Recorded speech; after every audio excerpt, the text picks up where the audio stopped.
Welcome back to Learning with a Difference. Today's news headlines for school morning assembly. Students returning from Ukraine to be absorbed in Indian medical colleges. Chhattisgarh Health Minister. Thunderstorm with light to moderate rain likely in Tamil Nadu, Puducherry. Delhi government felicitates 17 lecturers for excellent work on Friday. Retired employees should not suffer. Supreme Court in late payment case. No water, food. Indians in Ukraine city they were asked to go to. And now some international news. Putin denies bombing Ukraine cities, says ready for talks if demands met. Entire life gone. Russian shells turn homes to ash near Ukraine capital. Our town being bombed. Ukrainians cross border, relatives left behind.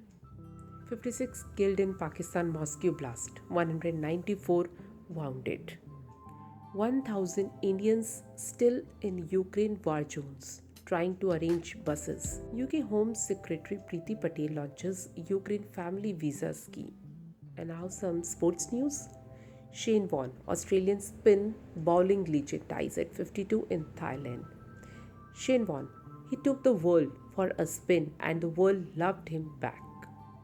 Indians had a special place for you, Sachin Tendulkar's emotional tribute to Shane Warne. Rip Goat, Virat Kohli, Rohit Sharma condole Shane Warne death. And these are today's news headlines. Thank you to all of you. Have a nice day.